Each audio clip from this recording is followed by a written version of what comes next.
நாட்டுல விடுறதுன்னு அந்த ஆள் சொல்லியிருக்காங்க.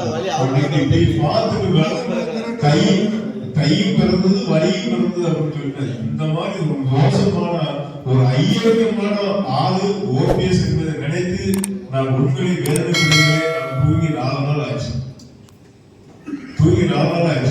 ஏன்னா எல்லாருமே என்ன நினைப்பாங்க, வீட்டுல எல்லாரும் தூங்கிட்டு இருக்காங்க நினைப்பாங்க, தூங்க மாட்டாங்க. கண்ணு ஏன்னா என்னால யாரும் விழிச்சிருக்க கூடாது, கண்ணை ஒழிக்க படுத்து பகலனாலும் சரி இரவனாலும் சரி அந்த மேல ஒரு வேதனையை வழிகாட்டுவார் என்று நான் நினைத்தேன்.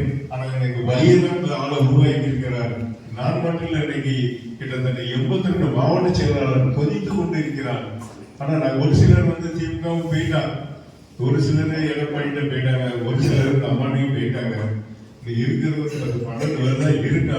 அவங்க என்ன செய்யறா வழிகாட்டுன்னு சொல்லிக்கிட்டு இருக்காங்க. அவங்களுக்கு நான் சில நேரங்கள் அவங்க இந்த ஆளுநர் எப்படி இழுத்துட்டு போறான், நமக்கு வழி கிடைக்கணும்னு நான் சொல்லும்போது அவங்கள்ட்ட சொல்லுவேன், கொஞ்சம் பொறுமையா இருக்கணும், நம்ம நல்ல வழி பறக்கணும். ஆனா நல்ல வழியை காட்டிட்டு போயிட்டாங்க ஆளு. அதனால நான் போட்ட இன்னைக்கு கிட்டத்தட்ட நம்ம மாவட்டத்துல 6 ஒன்றிய செயலாளர் போட்டிருக்கேன், 6 பகுதி செயலாளர் போட்டிருக்கேன், ஊராட்சி செயலாளர் போட்டிருக்கேன். நம்ம தூத்துக்குடி மாவட்டத்துல தான் இன்னைக்கு ஃபர்ஸ்ட் மாவட்டம்னு சொல்லுவாரு. ஏசாப்பெல்லாம் இன்னைக்கு ஃபர்ஸ்ட் இடத்துல அரசியல் பண்ணிட்டு இருக்காரு அப்படிலாம் சொல்லுவாரு, நல்லா பாராட்டுவாரு. ஆனா இப்படி நட்டாத்துல விட்டுட்டு போவான நான் நினைச்சு கூட பார்க்கல.